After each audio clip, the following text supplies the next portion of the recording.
Hello and welcome back to A Fall from Grace. We will be continuing where we left off, which, if you recall, is after meeting Victor's, um, his old friends, his old bandit group. They all seem like a nice little bunch of little weirdos. um, yeah. So there's Dion the hyena, who is very into theatrics, and I believe he is the leader. And he is about to begin the trials for Cedric because he wants to join the bandit troop. Well, not so much join, but I kind of get the feeling that it's more out of necessity rather than like, hey, this looks like fun. Why don't I join you guys? And more of like, I kind of suck at this. I kind of need a little bit of help. But yeah, they all seem nice.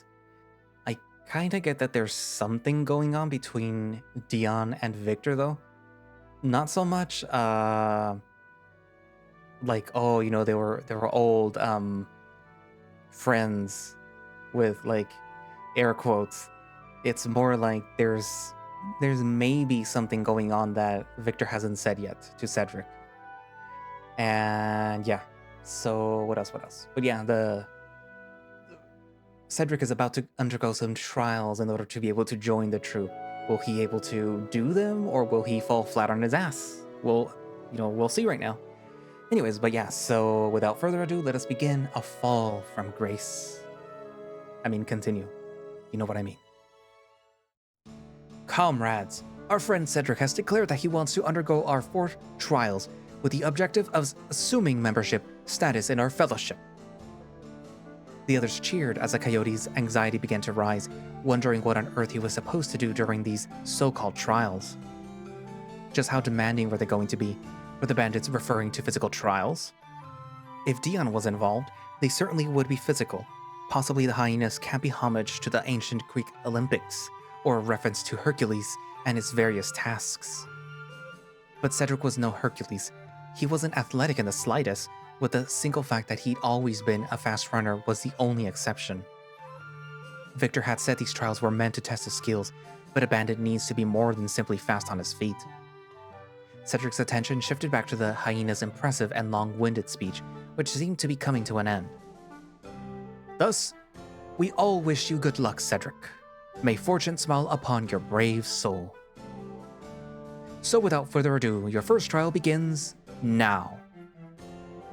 As he finished, Dion took a few steps back so as to give Cedric more space. Blake then handed him a large, shiny bottle of red wine. The coyote was rather puzzled, but took it without asking questions. Though he didn't want to admit it, he was still a little intimidated by the Doberman. The ever-confident Ridley stepped up to Cedric and warmly rested a hand on his shoulder. Blake and I will be assisting you for this first test, which we have recently nicknamed the Trial of Guile. A fucking daft name which Ridley insists is extremely funny. Watch it you, or I'll tell them that it was your idea. You wouldn't dare, and it fucking wasn't.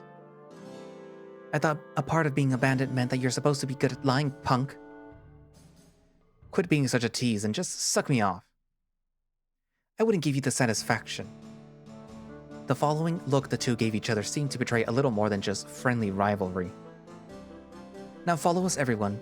Let's head to where this trial will unfold.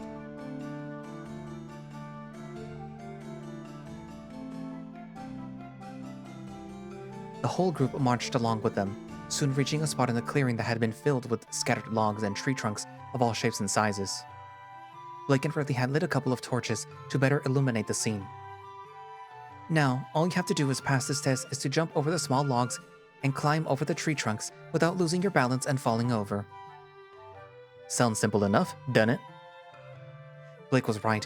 This didn't sound too difficult, which worried Cedric even more. But what does this bottle of wine have to do with the trial? Ah, now comes the fun part. The others laughed loudly as Blake replied with a mischievous grin on his face. You'll not be setting foot in this obstacle course until you are completely shit-faced. As drunk as you can possibly get. What? The only reason that you're not getting a bottle of rum is because we don't want to risk killing you. It's for your own good. You won't be worth much as a bandit when you're dead. You can't be serious. Drink up, lad. 3 cheers for Cedric. Huzzah! Cedric tried to breathe slowly as he felt his heart beating faster each passing second. No, there was no way that he was going to go through with this. It was madness. Was there even any meaning to it, beyond being some sort of sick practical joke? Every job has its risks, and we all accept the fact that every time we take one on. Without warning, Dionysus' words from earlier rang out clearly in the coyote's mind. Something like this would probably never happen to him again. If he was setting himself up for failure, then the best thing that he could do was fail trying. Seize the moment, Cedric, you fool. Very well. If this was what he had to do, then so be it. He raised the bottle to his mouth and began to swallow its contents. Not even a couple of minutes later, the alcohol's effects began to make itself known. Everything around the coyote grew blurry as he felt his head begin to sway to one side. He spat out some of the liquid as he failed to suppress a cough. Easy, Cedric. No need to down it too speedily. Take your time. Cedric triumphantly threw the empty bottle to his feet, but gave a look of dismay as Blake instantly handed him another. Keep it up, lad. One more at least. We're not taking any chances. The coyote shook his head. He wasn't going to keep drinking for anything in the world. I don't think I can do this. Noticing his friend's unease, Victor leaned in and whispered so that only Cedric could hear. Would a kiss after you've completed the obstacle course motivate you? The coyote wasn't even sure if he'd actually heard that right, or if it was just some sort of drunken vision. Either way, it was enough for him to resume his drinking, barely resisting the urge to topple over as he raised his head. Not even trying to make out what anyone else was saying had become a gargantuan challenge. He could feel his mind pulsating as his vision blurred even further. After the second bottle had been completely emptied and clumsily thrown to the ground, he thought that he heard Ridley say something about making his way through the obstacle course. He didn't wait to find out. Without a moment's hesitation, he stumbled towards the first couple of logs that had been laid on the grass. It was now or never.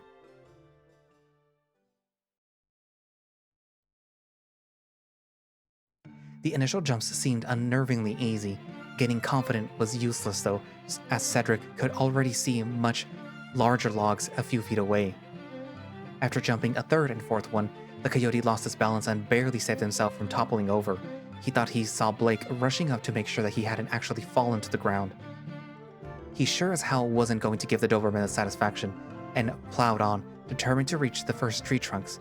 Once there, he sat down, getting ready to move his right leg over it. As he did so, he felt the world tilt to one side, as he worriedly held on to the bowl for dear life. He caught a glimpse of the other bandits, as he was sure that he saw Victor raising his arm to cheer on. They all couldn't have been standing more than 30 feet from where he was, yet to the inebriated coyote they appeared to be miles away. Letting his left leg slide down to the side of the trunk, he carefully stood up again. He seemed to be getting the hang of this. He immediately regretted that thought, as each step towards the next couple of logs grew unfathomably heavy. After yet more leaping, he tried to reach what he could have sworn was the 10th tree trunk he had to climb over. A glimmer of hope filled him, as he could now see the others in the distance. He was nearing the end of the obstacle course. Then everything went wrong. He lost his balance and fell forward, holding out his arms. With a loud thud, he hit the next tree trunk, digging his claws into the bark to prevent himself from slipping off. He could hear the group shouting and getting heated. He's down! No, he's not. Keep going, Cedric. You can do it. A large shadow covered the damp ground as Blake inspected him a second time, snorting loudly as he did. You barely saved yourself, kid. Shut it, all of you. He's not down yet. He's still holding on. Cedric used all his strength that he had left on his arms to lift himself up. He felt like he was about to be sick. He miraculously made it over the tree trunk and wobbled towards the following one. This was it, the last of them all. He was ever so close to victory. He put both of his arms in front of him like before, attempting to not lose his balance. But before he could properly sit down and begin to lift his legs, he gave in to his bodily urges and threw up. Wiping the sick from his mouth, he sat down firmly and slowly lifted a weak right leg over the last and largest tree trunk. In the meantime, his left leg had almost gone numb, and when the time came to move it, Cedric could feel just how heavy it had become. Once he'd felt his left leg touch the ground, he paused for a brief second as his victory began to slowly sink in. He'd won. He did it. He could hardly make any of the others out, let alone understand what they were saying. He jumped down and rushed towards them triumphantly, noticing a shape clearly resembling Victor standing to his right. Recalling the fox's words from earlier, he inadvertently blurted out his inner thoughts. "You owe me a kiss, V." He finally lost his balance completely and fell face flat onto the damp grass as everything instantly turned pitch black.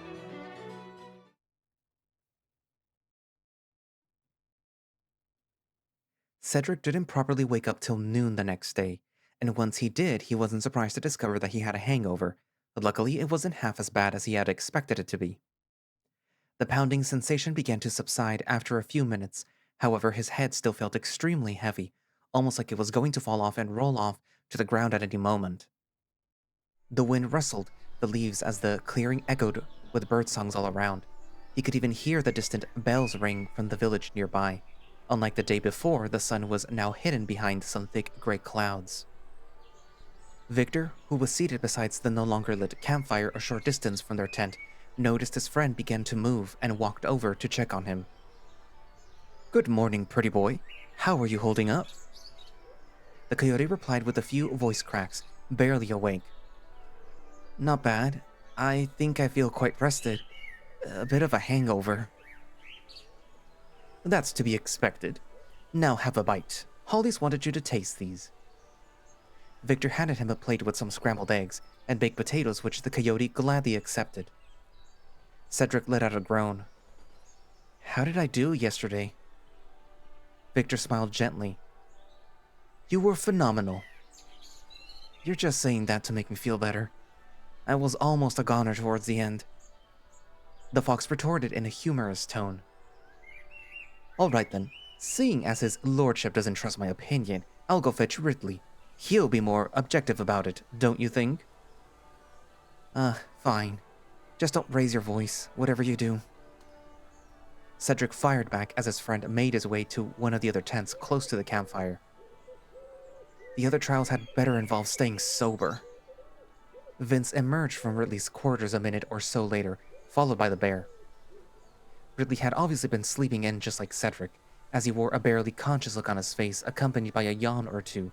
Furthermore, the bear was only wearing a pair of stockings and breeches, along with a sturdy cloth that he used to bind his chest. "You'd better not wear that too tight, Rid, or you'll definitely develop some breathing problems eventually." "If that's how I die, Vic, at least I'll have died myself." The two sat down next to Cedric, who greeted Ridley as he was finishing his meal. "Good morning to you, Cedric. Vic told me that you wanted to know how you went yesterday." "I didn't want him to sugarcoat it, is all." "No need to. You did splendidly. We took the fact that you don't usually drink very much into account, of course. You being able to not fall over at all was very impressive. Most fellows would have given up before the end, but you pushed through." "Well, I'm glad to hear that." "See, I wasn't lying." The coyote ignored Victor's banter. "But what was the purpose of that test, if I may be so bold?" "I can't give the game away this early, I'm afraid." Cedric rolled his eyes. "I should have known." "Don't let that get you down, Ced. I'll explain everything once the trials are over. Trust me, there is a valid reason behind what we're asking you to do." "Might I ask what the next trial will entail, at least?"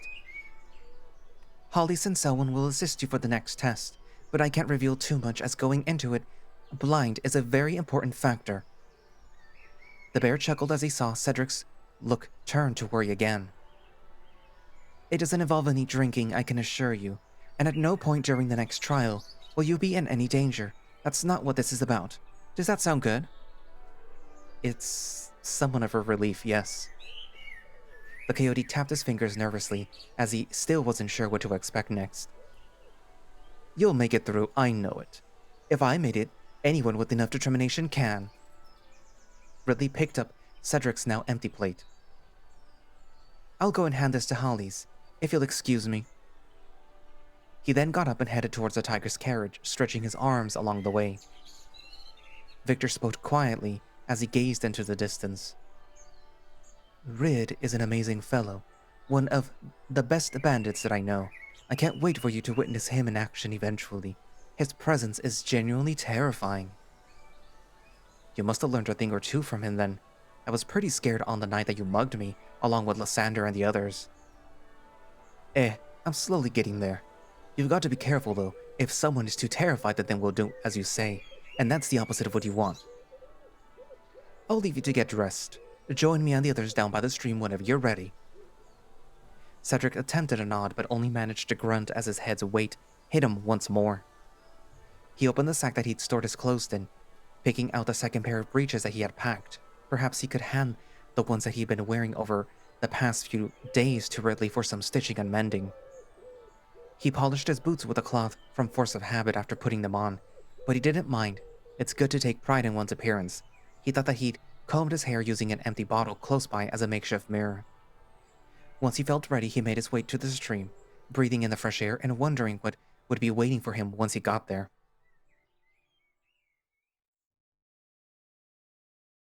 Upon arriving, Cedric saw all the bandits had gathered together once more, as they had been eagerly waiting for the second test to begin.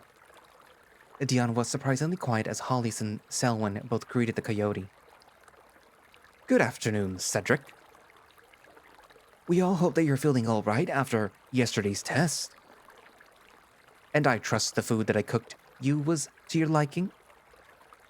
Cedric finally managed a nod as he smiled at the tiger. He was starting to grow nervous again as the suspense was gradually getting heavier.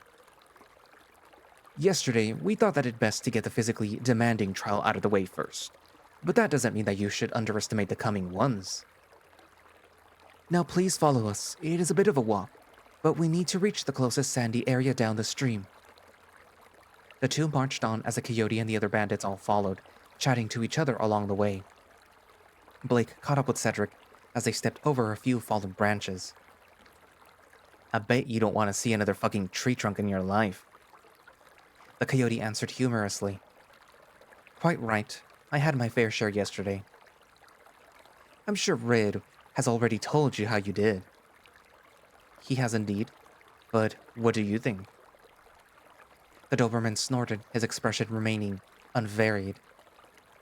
Pretty impressive. I can already picture you chopping off someone's fingers after failing to get an answer from where they kept their valuables. An evil grin spread across Blake's muzzle, but Cedric was getting used to the bandit's sense of humor by now. What about a belt with all the scalps of my enemies? Can you picture me with that? The Doberman let out a short and fast laugh. Aye, and I can already see the wanted signs the whole country over. I like you, kid. You've got that right attitude. Good luck with the next trials. Cedric replied, feeling immensely proud that he'd finally managed to win him over. Thank you, Blake. Hollis and Selwyn came to a halt, having reached the sandy spot that they've mentioned. All right, gather around, everyone, but keep clear of the sand. Cedric, you're the only exception. Stand here in front of me and Selwyn. There's a good lad. The coyote did as he was told, waiting to hear what he was going to be tasked with. I must clarify, the two of us aren't as cool as Blake and Ridley, so we simply call this a second trial. The second trial. The others laughed as Selwyn picked a large object out of the sack he'd been carrying on his shoulder. He handed what turned out to be a shiv to Cedric. What we ask of you, Cedric, is to use this shiv to find a series of objects that we've hidden in the sand.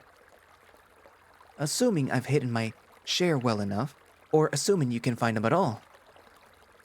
Holly shook his head at that remark. Ever the pessimist, Sel.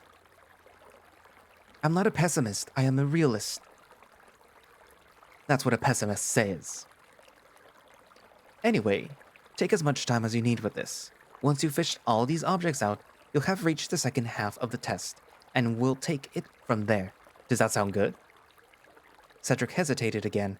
He thought that this sounded fairly straightforward, but perhaps the point of this trial wasn't to actually find the objects. He breathed out quickly and answered the tiger. Yes, I'm ready. Off you go then. The two felines took a few steps back, leaving him plenty of space. The bandits kept chatting with each other as Cedric busied himself with a shiv. This made the task less stressful than it would have otherwise been if they had all had their eyes set on him from the start to finish. The first object he found was a small and shiny dagger with some gold-laced decorations. It appeared to be a precious weapon, better fit for a museum than a rogue's belt. This was soon followed by a silver ring with an intricate carved pattern, a pair of dark red dice, a silver drinking cup, and a small piece of rope. After about half an hour, and after gathering a number of other tiny items at his side, Cedric concluded that he'd managed to find all the hidden objects and handed the shiv back to Selwyn. I think that's all of them, isn't it, Hollis? The tiger had a quick look at Cedric's swag and replied, Aye, good job, Cedric. The others had all cheered as the coyote wiped some sweat off his forehead. So, what am I supposed to do now? Take all of these and lay them out on the grass nearby. Have a long and careful look at each one. Cedric followed the tiger's instructions. As the others all gathered around them, their voices growing quieter as they all focused on the trial again. What we'd like you to do is pick a single one. You must then explain why you've chosen that particular object to the two of us. The coyote hesitated as he focused on the different items. Should I follow any sort of method? That is entirely up to you. We're merely observers at the moment. It appeared Cedric was going to have to trust his own instincts for what seemed like the 10th time over the past week. He tried to think which object out of these would best suit a bandit. Should he choose the one that looked most valuable, or the one which could be the most useful? Amongst the various trinkets sat a minute drinking flask, similar to the one that he'd seen Victor use. It looked like it wasn't worth even half a crown and seemed particularly out of place amongst its companions, due to the fact that it wasn't useful in any particular way either. Perhaps he should choose this flask precisely for the reason that it differed from everything else? Now Cedric was sure that he was beginning to overthink the whole matter. These trials were meant to determine whether or not he was fit to be a member of the group. Surely the item that he was meant to pick should be something useful to a bandit. He kneeled down and touched a small piece of rope. I choose this. Are you sure? Now was not the time to hesitate. I know why I've chosen it. That should be enough. The others all began to loudly voice their thoughts as Dion shushed them forcefully. Why didn't you choose any object of value? I was following a different criteria. I concluded choosing the most valuable money-wise wasn't my safest bet. Cedric chose his words carefully. He wanted the others to realize that he meant what he was saying. So, why did you choose the rope and not, say, that dagger?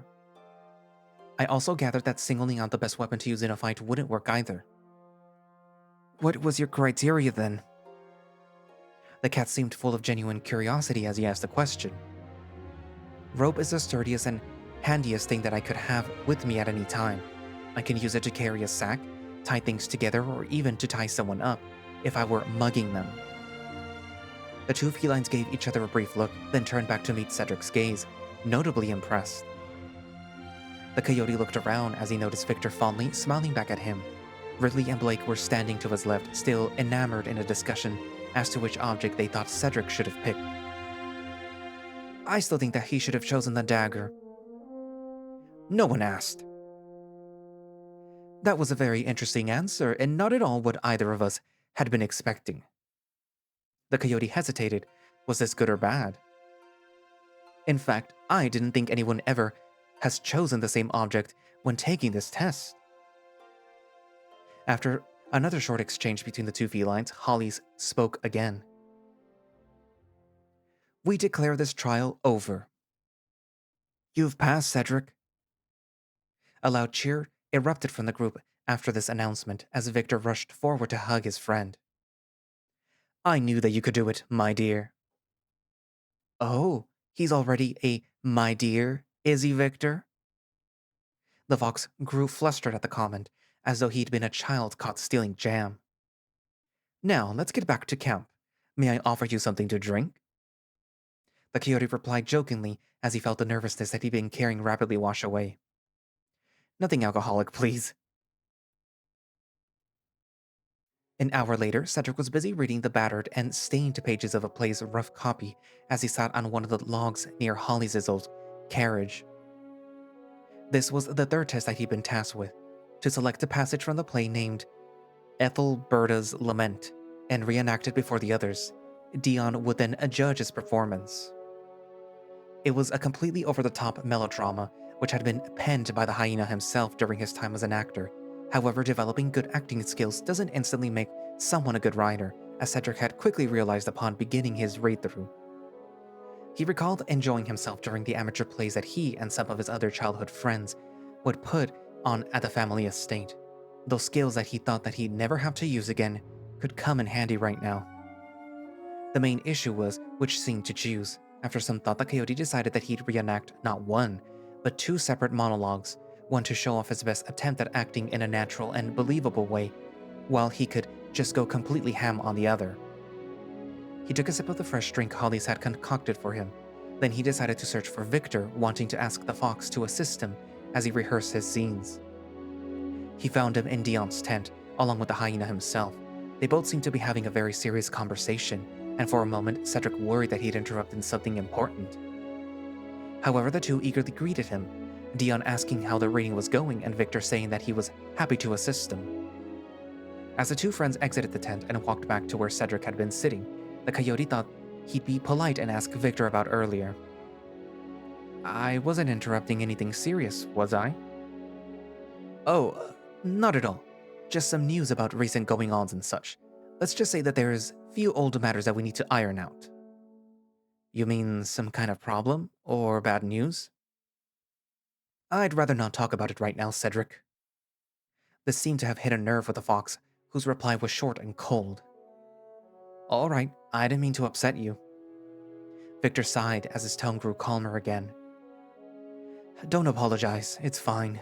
We'll just discuss this later on, when I'm feeling up to it." This didn't help to ease the coyote's mind. All he could do at the moment was hope that this matter wasn't as worrying as Victor was making it sound. It was likely that he just owed Dion a favor or two, or perhaps the hyena had asked him to carry out a robbery he didn't want to go through with a while back.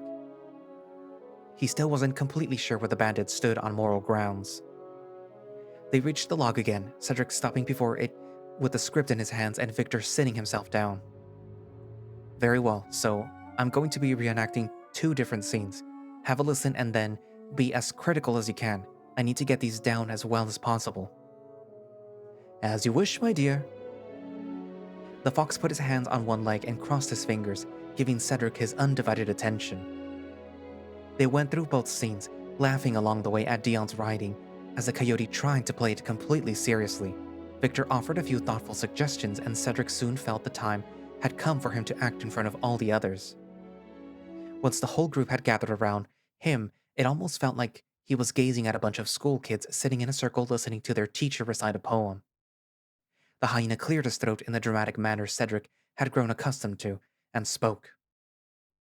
"Fellows, our friend Cedric has now reached his third trial, which is all about acting." Ridley gave a sarcastic answer. "What a surprise!" Dion groaned. His and the bear's personalities often seemed to clash. "Hush, Ridley. Let's be serious for a moment." Cedric saw Blake give his companion a light and humorous flick to the back of his head. "As a bandit, you'll have to lie your way through some tough situations. Your acting abilities are the only skill that can save you in these instances. Our coyote friend will be reciting some passages from my old play, Ethelberta's Lament, a drama I penned during my last year of a professional acting.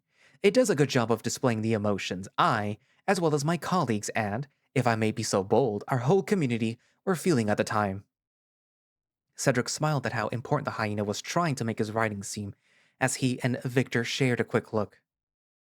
"And thus, I'll let you take center stage, Cedric. Show us what you've got. Applause." The gang cheered as Cedric nervously cleared his throat. "I'll be reciting two different scenes, with the intent of showing off a little versatility, or so I hope. The first one is Cassandra's monologue from Act 1. This was his chance at acting as natural as he could give the artificial style of the script. In said scene, the high priestess of the ancient Greek city the play was set in discussed the unreliability of prophecies.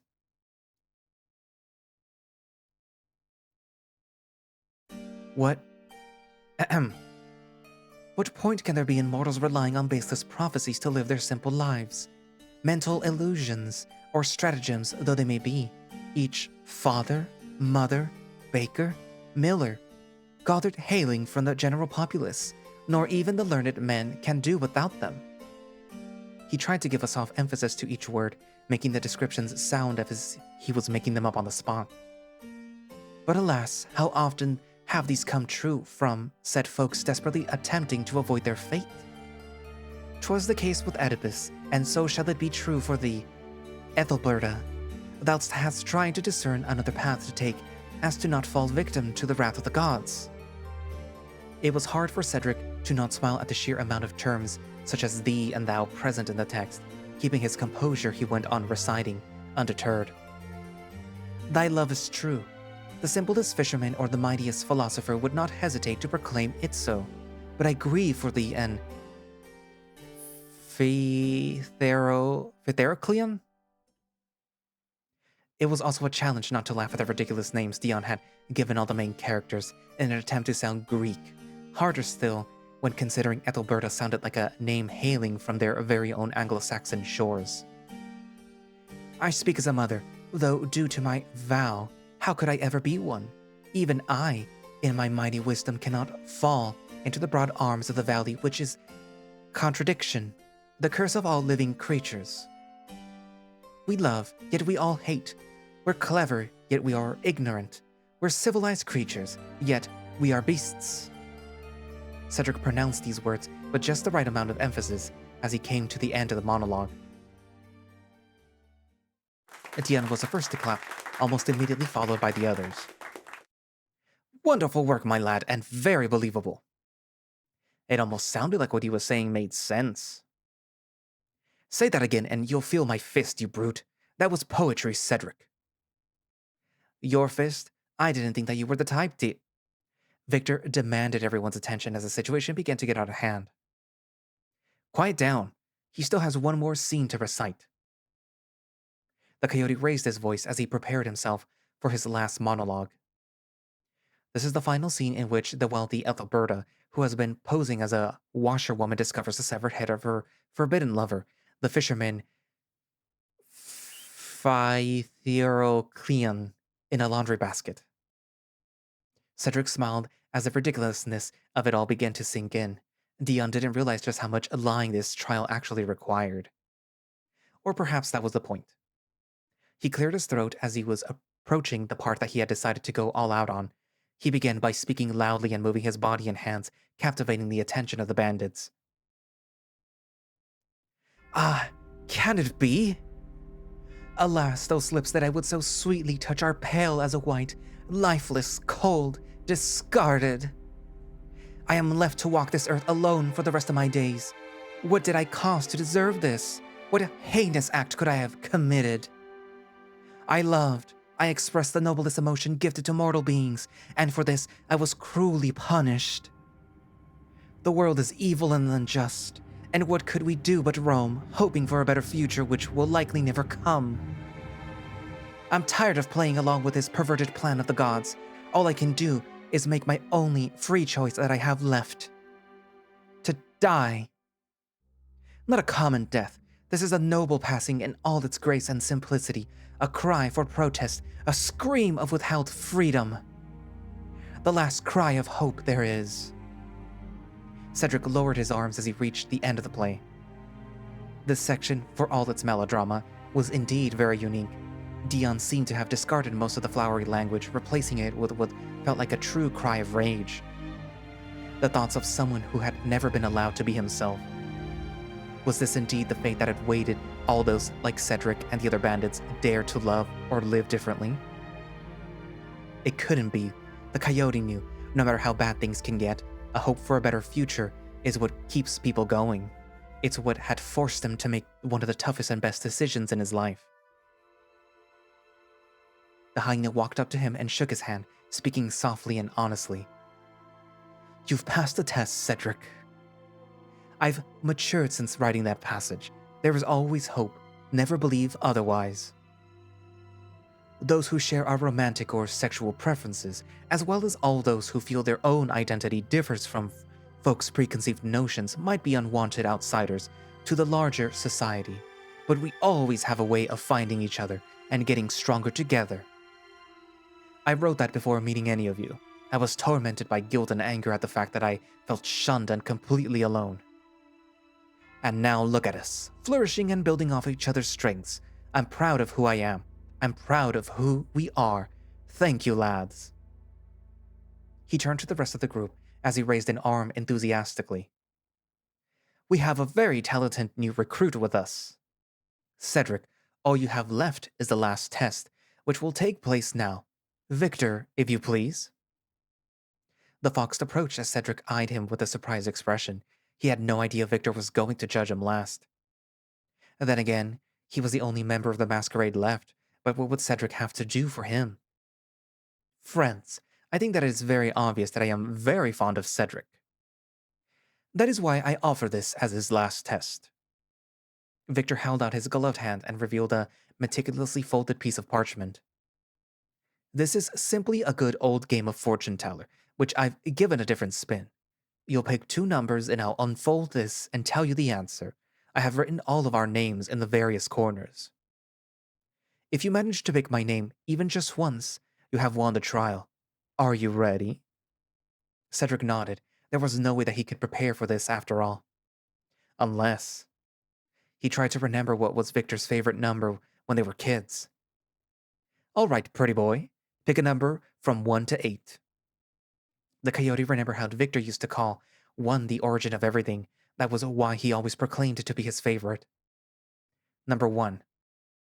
The fox's expression remained neutral as he unfolded the parchment, revealing his own name scribbled in ink. Congratulations, Cedric. You'll be a very lucky boy. Had I not written my name on each corner? Victor grinned as he flattened the parchment, displaying a total of 8 Victors written all over it.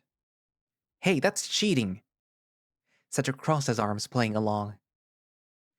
He just likes you that much, Ced. I promise that this isn't the case for the second turn. Ready? The coyote nodded as the fox pulled out the second and last folded scroll and held it firmly. This is your actual lucky guess. Pick a number. Cedric had no other lead or clue that he could use to discern the correct one out of them, so after some hesitation, he decided to select the simplest option he had. I chose 1 before, so I'm gonna say 2. Everyone waited with bated breath as Victor slowly unfolded the parchment. I can't look. There's no way that I'd ever get that right. You never know, Sal. Just wait and see. The fox stood still for a couple of seconds, displaying an unintelligible facial expression. I can't believe this. Cedric, you did it. You guessed right. The others erupted into cheers as Victor embraced the coyote so vigorously he lifted him off the ground for a good couple of seconds. The group laughed, Cedric looking completely overwhelmed as he shook his head, his face growing hot. Dion was chuckling joyfully. When's the wedding, you two? He patted the coyote on the back. Welcome to the team, Cedric. I, and indeed all of us, expect great things from you. I now think that it's time that we explain the meaning of all these trials, and we're very grateful for your patience, Ced. Concerning mine and Blake's, let me put it this way. When you're a bandit, you'll find yourself in a number of tricky situations. The more you learn to be nimble and to observe and take your surroundings into account, even while not sober, the luckier you'll be. And luck is a good ally to have on our side, wouldn't you say? This made sense, and Cedric finally felt like he had actually accomplished something worthwhile. Mine and Selwyn's was a trial of judgment. He wanted to get a glimpse of your thought process, understand how you view things, and which you'd prioritize. In some situations, you might have to choose which tools to take with you and which to leave behind, or which artifacts to steal amongst many. I see.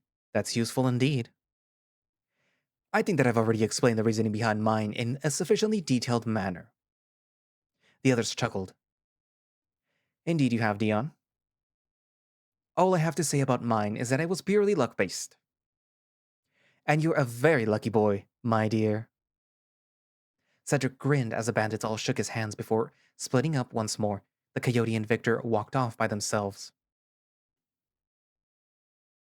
It was late afternoon and the clouds had scattered as the sun showed its face at last. The day had gone by incredibly fast and it wouldn't be long now before the sun would slowly begin to set. How are you feeling? Victor tried to make some friendly conversation. He was worried Cedric might be tired after all the trials he'd had to undergo. Very satisfied, to be honest. As you should be. You did very well, and now you're one of us. Cedric nodded. I still need more training, though. We both remember how messy our first robbery was. Oh, the time we almost died. I had no recollection whatsoever. Cedric shoved his friend jokingly at that remark. You rogue. I'll make it up to you, V, I promise. I have no doubt. They reached the stream and walked along the side, listening to the gentle sound of flowing water.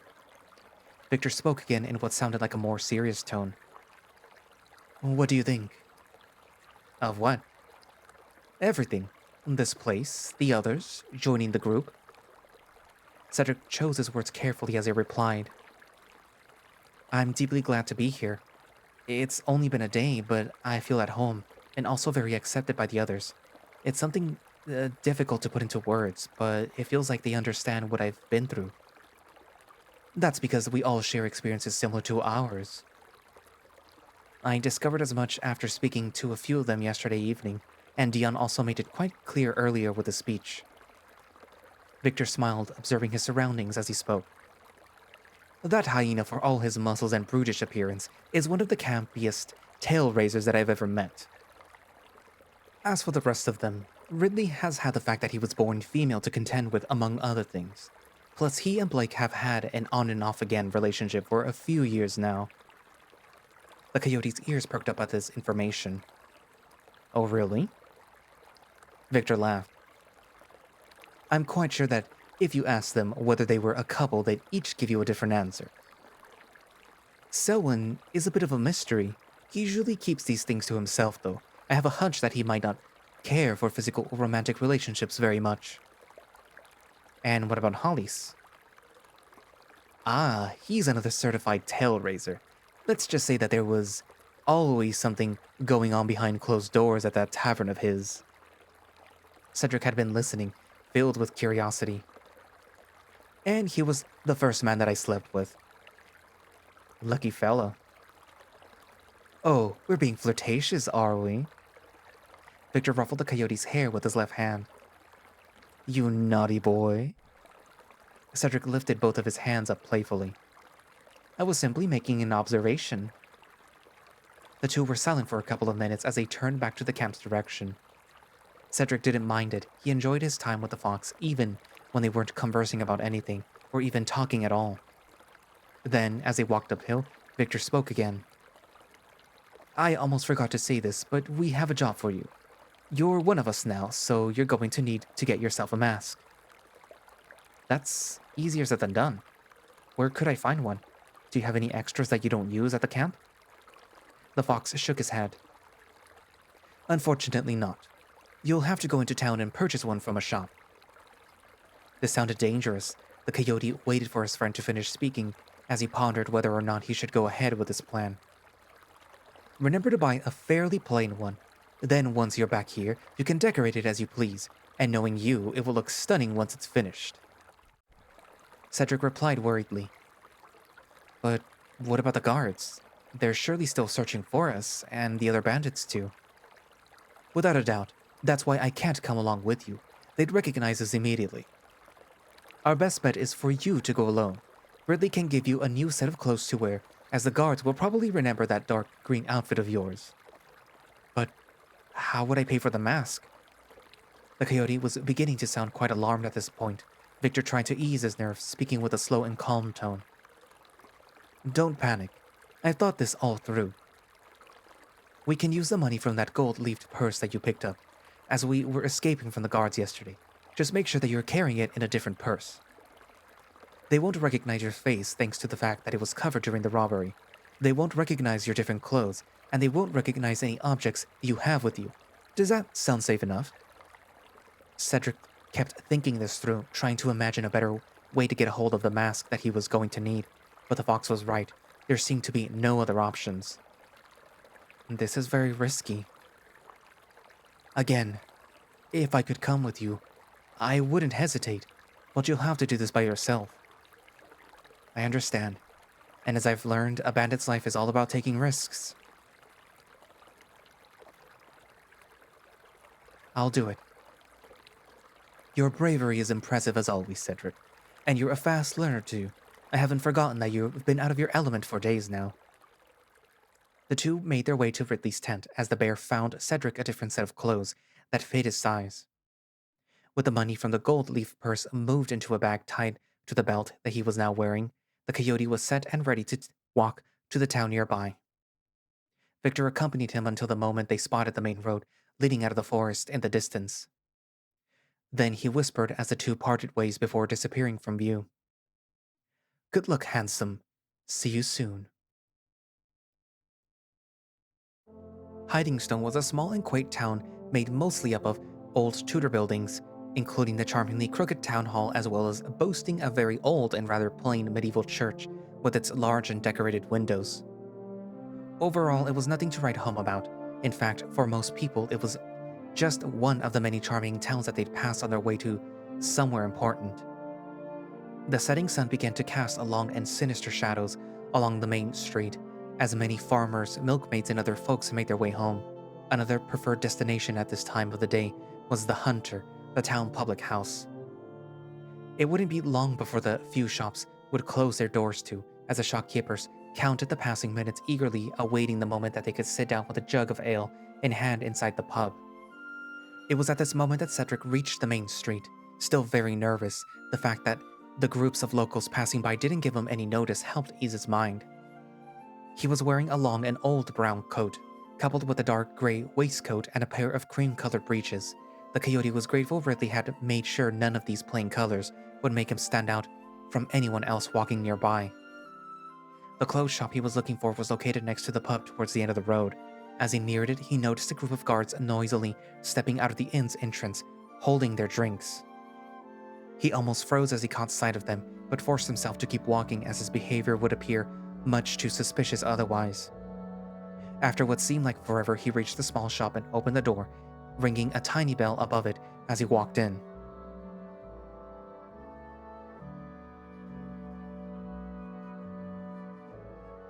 The room he was now in was small, dimly lit and completely filled with boxes and furniture containing all sorts of clothing. Behind the counter sat a short rabbit wearing a large pair of spectacles, with countless other piled boxes and fabrics towering behind him. On one of the upper shelves stood a series of masks, most of them fairly plain with just a few displaying some elegant decorations. Cedric walked up to the counter, greeting the shopkeeper with all the confidence he could muster. "Good evening, sir." The rabbit replied with a hint of drowsiness, laying his spectacles on the wooden surface. "Same to you, young man. You're lucky I was just about to start closing the place. I'll try not to intrude on your time too heavily. I was interested in those masks on the shelf above you." "Of course. Which ones were you eyeing?" The rabbit climbed a ladder, stretching his short arm to be able to reach the top shelf. The one without any decorations, please." The shopkeeper picked up the 4 plain masks and, once he had gotten off the ladder, displayed them on the counter while Cedric wondered which he should choose. "Have you been invited to a masquerade ball or something of the sort?" The coyote was slightly caught off guard at this question, but tried to reply as casually as he could. Yes, I'm actually a little bit late for it already." He could see why Dion's advice about acting was already coming handy. The mask that stood out to him was the second from the left, created in a Venetian style. It was quite plain and looked very easy to breathe in. Most importantly, it could easily rest on his muzzle. Give it some additional strings to tie around his head and a hat to keep everything in place, and there was no way that it would risk slipping off. "I think I'll buy this one." "Would you like to try it on? There is a mirror to your left."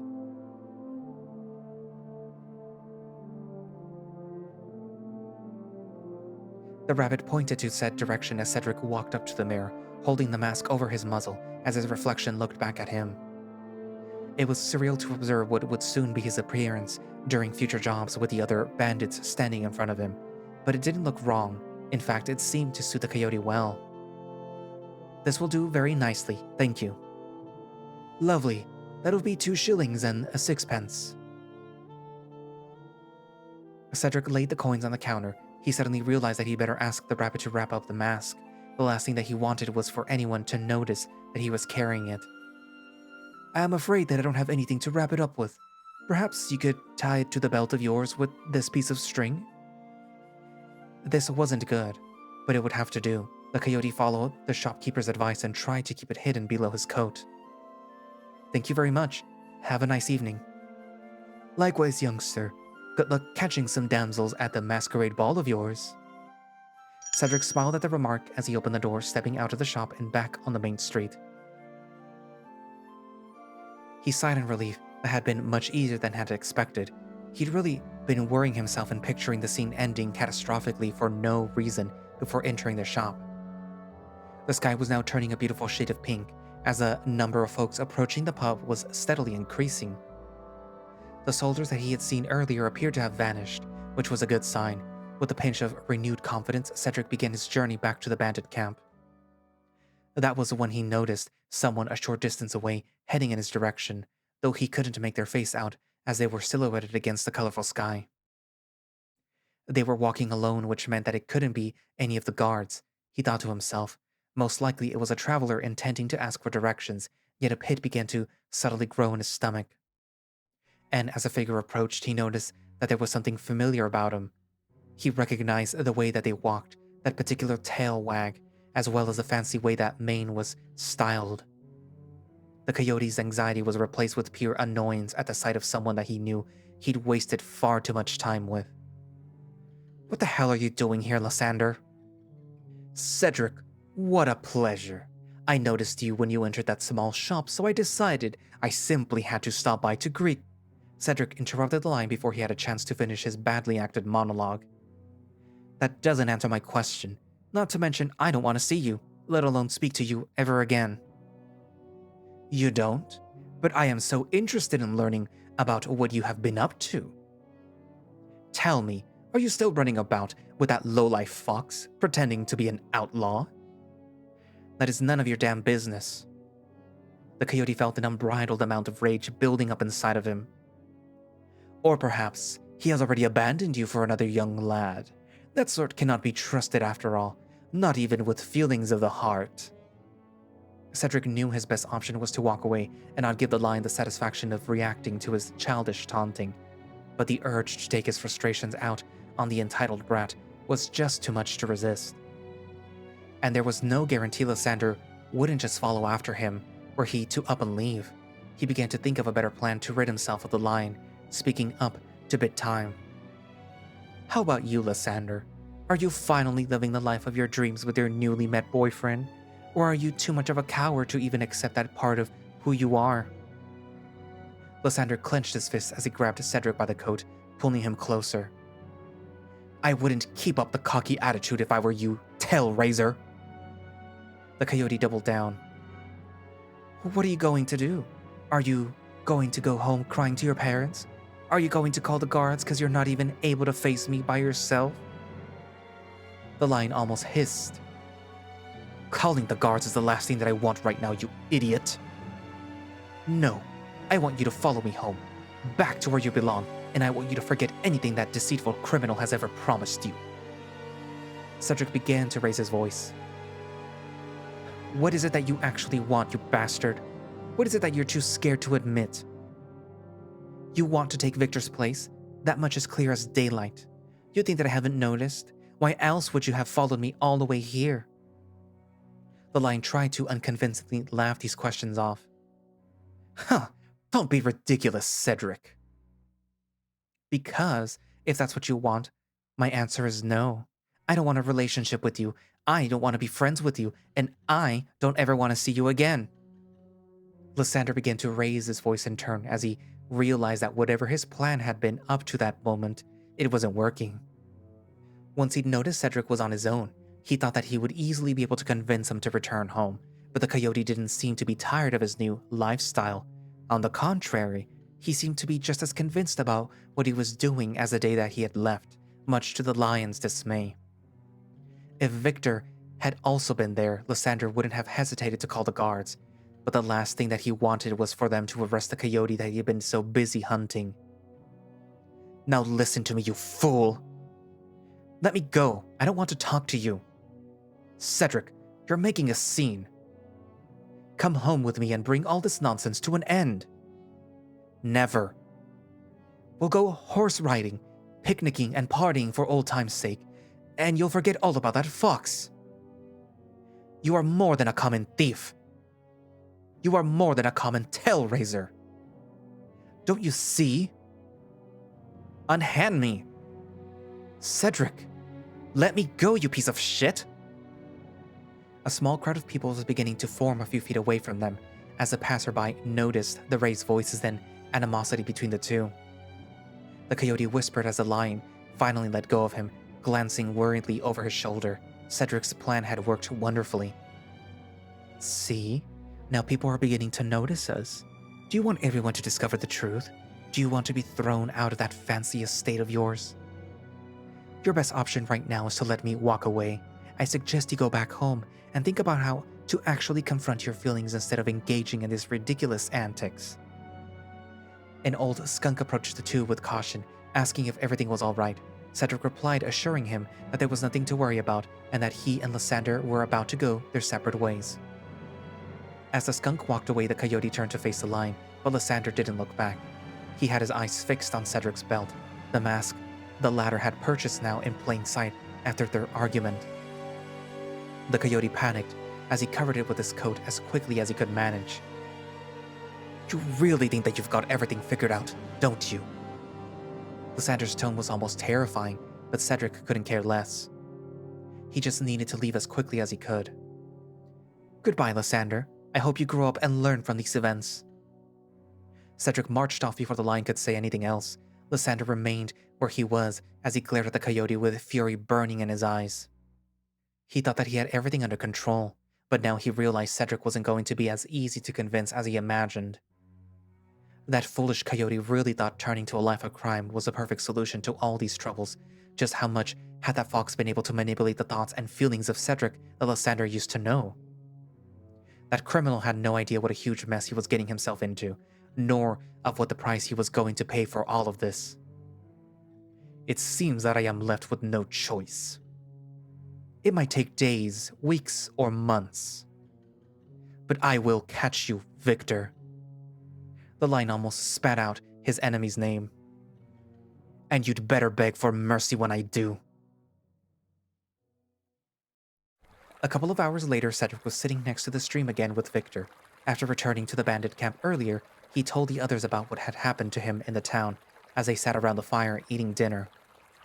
The bandits congratulated him on standing his ground with the lion, Dion unsurprisingly chiming in to state that Cedric could see how his acting advice had already come in handy. Victor hadn't spoken much and appeared a bit moody and distant. Cedric imagined that he probably felt responsible for what had occurred to him in town. Thus, after the group had finished their food and after Cedric had thanked Hollis once again for a lovely dinner, he asked the fox if the two of them could have a moment to themselves, Victor agreeing without a hint of hesitation. As they sat close to the watercourse, Victor was the first to speak up, his voice thin and almost muffled. He was looking at the trees ahead with an empty gaze. "I am sorry, Cedric. I'm sorry that I couldn't be there with you. I should have known something like this would have happened." "V, it's all right." Victor interrupted the coyote before he could say anything else. "No, it's not. I promise that I'll make sure that something like this never takes place again." Cedric smiled at the fox's kindness. "You know, for a bandit, you're a true gentleman." "That's because I grew up with one." The fox rested his hand on Cedric's shoulder. "And so, it turns out that your Lysander didn't call the guards after all." "That's because he wanted me off to himself. That arsehole actually thought he'd be able to convince me to head home with him again." Victor groaned. You can't be serious. He only sees me as an accessory that he can have lying around when it suits him. Beware of rich scum like him. They have nothing better to do with their time. They'll make their troubles your troubles. Cedric sighed as he decided to tell his friend one last detail that he hadn't brought up yet. There's one more thing that you should know, and once again, this is my fault for not being able to keep my thoughts to myself. Lysander also likes men, but absolutely despises the fact that he does. He'll never admit to it, not even to himself. The day that I left his aunt's house, I said something to him, the likes of, "You should be asking yourself a few questions before judging me." The fox listened intently with a hand on his chin as Cedric was beginning to get emotional. "So you think that's another reason he's following us?" "Yes. Perhaps he's furious at me for pointing that out and wants me back so that he can return to his old ways and forget all about this. Or perhaps he..." The coyote tried to finish his thoughts. He wanted to tell Victor about how he'd realized Lysander was actually jealous of the bandit, but his feelings finally caught up with him as he began to cry. "Oh, Cedric." The fox moved closer to him as he pulled out a kerchief from one of his pockets and handed it to him. "I'm sorry that you have to deal with all of this." Cedric tried to speak between loud sobs. "Why can I never keep my bloody mouth shut?" "You were angry. Folks say a great many things they ought not to when they're angry. It happens to the best of us." The coyote tried to pull himself back together as he wiped the tears from his cheeks. "I just wish things were easier for us, that's all." "I understand. You need to remember that we have each other, and that's what's most important. Meeting you again was the best thing that could have happened to me." "Promise me that you'll never leave me." Cedric was taken off guard by just how familiar the words that had escaped his mouth sounded. He'd uttered them before, a long time ago. "You have my word that I'll be by your side forever, Cedric." He saw the garden of his family estate on a warm summer's evening appear before him, and along with it, a young Victor gazing back at him. That warm, captivating look on the fox's face, so full of love and empathy, and those eyes, those beautiful shining eyes were all that he could think of. "I gave you my word back then. I said that I would be by your side forever. And so it shall be."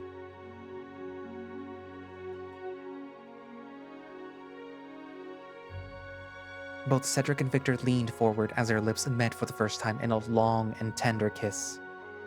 Cedric's instincts took over as he felt the touch of Victor's lips against his, and the warmth of his breath, almost feeling like he was about to melt away. Then the fox leaned back, relieved to see Cedric smiling at him, excitedly, tears still dripping down his cheeks. "I've oft dreamed of doing that." The coyote couldn't resist wagging his tail. He replied rather unconvincingly, though he meant every word. "So have I."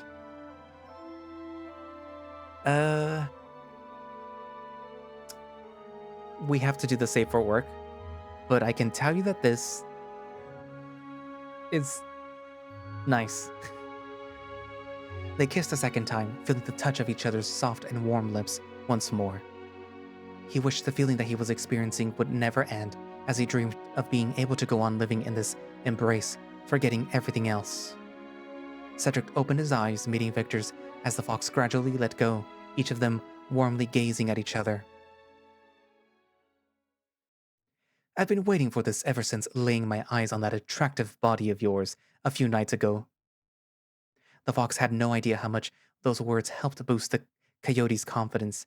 He never thought much, if anything, about himself, his appearance, or his self-worth. But now, he felt good enough. He even felt attractive, desired. The two shared a quiet laugh as they gently wrapped their hands around each other's shoulders, lying motionless on the grass in the quiet landscape, listening to their soft breaths. After a couple of minutes had gone by, Victor almost whispered in a warm tone. "Let's head back to our tent now. I'm sure that we both need some sleep, and more adventuring awaits us come morning." As they lazily groaned and picked themselves up, Cedric spoke gently. "I really like you, V." He usually wouldn't have been able to say anything remotely close to that statement without stumbling over his words and making a fool of himself, but right now, the words rolled off his tongue. He'd never felt more at ease in his life. Victor replied in a similar confident tone. So do I, Cedric. They made their way back to their sleeping headquarters at a leisurely pace. I'd been thinking about this ever since we visited that farmstead. Perhaps, once we've gathered enough money in the eastward towns, we could buy a cottage in the country and live a pleasant and simple life there. And just forget about everything.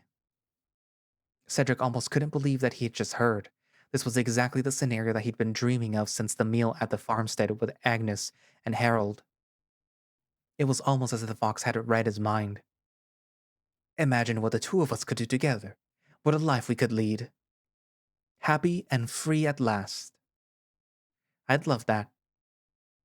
I love you. Before Cedric could react, Victor leaned in and gave him a last gentle kiss before laying down on the blankets in their tent.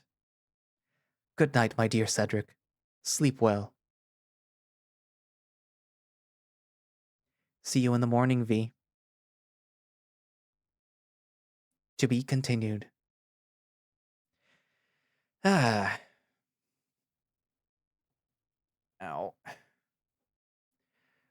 Yeah, I've read this before. um, so I'm guessing antagonizing the Sander wasn't going to, well, isn't going to be good. I'm guessing that uh he's now going to double his efforts to basically ruin their lives. Um, huh. Just trying to get, you know, get through the credits in a timely fashion. But yeah, hmm. I can definitely see Lysander ruining everything.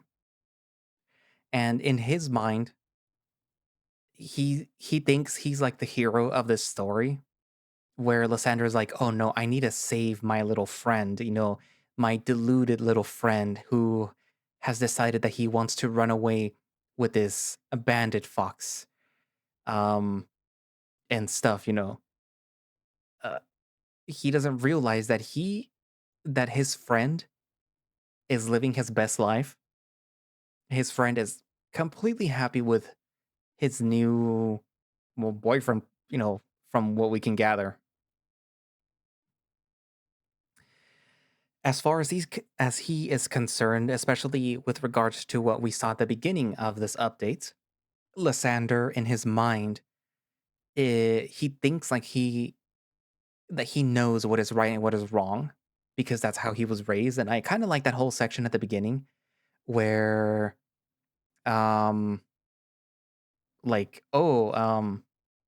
he was raised in privilege and he was raised to believe that he and his family and people with status like him, uh that what they say goes, and and stuff like that, typical rich person things, typical, the way rich people usually think. Kind of hope Eden's Reach updates eventually. uh but yeah, speaking of the rest of the story, because this has gone on very long and it's probably just going to be 2 videos, hopefully. Ow, my chair, my back hurts. I need a new chair. Donate to me so I can get a new chair. Anyways, but yeah, so huh, I'm kind of getting that what's happening between Dion and Victor is a lot more than just, like, oh, you owe me a favor. There's probably something else going on. And obviously, they couldn't, go into great detail about what's going on yet. But I'm pretty sure that it probably has to do with Cedric being there. Like, yeah, sure, they agreed that, that Cedric should join them, but I'm pretty sure that Dion may or may not be happy about that. Mm, we'll have to see, unless it's more of like a, oh, good, he's here. He's part of our, group now because we're gonna kind of need him for one of our jobs or something like that. And then Victor's like, wait a minute, no, what? Like, no, I don't want him to be part of the jobs or this job or whatever it is that's gonna happen. And Deanna's like, well, too bad, because you're here now, and it's gonna happen one way or another. That's what I'm thinking. Uh, Also, kind of nice to see another Doberman character. We have Chad from Home Somewhere Else. We have Maruk. I'm, I'm fairly certain that he's a Doberman from Roads Yet Traveled, and now we have this guy, Blake. I think that's Blake, right? I am very bad with names. Like seriously, for I when I first started reading this, I was like, wait a minute. Okay, you have to remember, the coyote is Cedric, the fox is Victor, because in my mind, those I completely forgot who's who. But yeah, like if this little husky from Eden's Reach, his name wasn't right here, I wouldn't remember what his name was. It's Adrian, and then there's Dorian from One Last Night. Anyways, back to the story. I had to take a break if it wasn't noticeable, then, yay, it wasn't noticeable. But I did have to take a break because that was a long read. I knew it was a long read, but, still, that was a very long thing. What else? Uh, Despite how usually I complain about relationships in visual novels, I kind of like how this one is progressing. Um, I like the fact that it's more so blossoming than anything. I mean, they would have done stuff had you picked the not safe for work option, but it kind of feels like two friends picking up after a long time of not being together, and then them just sort of naturally clicking. And they both obviously care for each other and stuff like that. And that's something that sometimes visual novels seem to forget to add. Like, even if they're gonna start doing things like right from the beginning, at least lead up to it. Like, show us that these two characters actually like each other, and that it's not just like, oh, you're hot, I'm hot. Let's fuck. No, it's, I know you, I know how you feel, I understand you, and I care about you. Let us take the next step, which is kind of how it feels in this story right now. Um, I'm not calling out any visual novels. I'm just saying, like, please, like, put a little bit more work into your relationship so that they feel a bit more believable. But like this one was good. Like also One Last Night, that one's very good. That's another example of how to write relationships in general. Like I like Dorian, I like Xavier. Yeah, I remember the bat's name. And I like how that story, how it's progressing, how those characters are progressing. But yeah, I don't really remember much about Eden's Reach right now. I remember that Adrian was he picked a fight or something with the wrong people, and Eden Corp went after him, and then Big Wolf Dude and his uh the people that he's working with decided to take pity on him, and they're using him for espionage and stuff like that. That's all I remember, unfortunately. But yeah, anyways, I am happy with this visual novel. I did take a while to read it, unfortunately, but it's because I didn't have time. So yeah, I needed to get into the right headspace to read, which is not, which is kind of hard sometimes. But yeah, um, like I said earlier, a lot of the characters obviously are they're basically they're in England, in old-timey England too. I'm not gonna be able to do any of those accents. I'm not gonna try either. I don't know any British people. I only know Hispanic people and one Australian. Um, yeah. Like, how am I gonna ask them to do British voices? They can try, but it's gonna sound weird. Anywho, so yeah, write down in the comments what you think so far of what you just saw, and thank you all for watching slash listening. If you would like to play, uh, I, I I was about to call it one last night because it's like right there in my vision. A Fall from Grace. You can do so by going down into the link in the description, where it should have a direct link for the itch.io page where you can download it there, or you can just go to itch.io and download it there yourself. And if you would like to support the project, then pretty sure they have a Patreon, which you can subscribe to and get early access to builds of A Fall from Grace. I was gonna forget the name again. See how I'm bad with names, um, and stuff, whatever it is that they have there. And also, my coffee is down in the description in case you feel so inclined to donate and maybe get me a new chair. um, for Christmas, maybe. I don't know. It's up to you if you want to donate, or you could become a channel member. That is another way to give me money if you want. And depending on the tier, you get early access to, the videos that are up. And sometimes there will also be exclusive member only videos. At the time of recording, which is the 15th of November, there is a video that is only for channel members. I'm planning to record other stuff, maybe do one where it's like, oh, look, this is how I record. This is the program that I use to edit.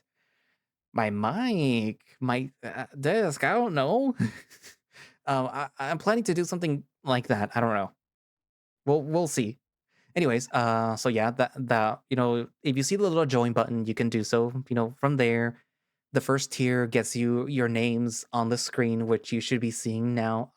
Look at these are the channel members as of November 15th.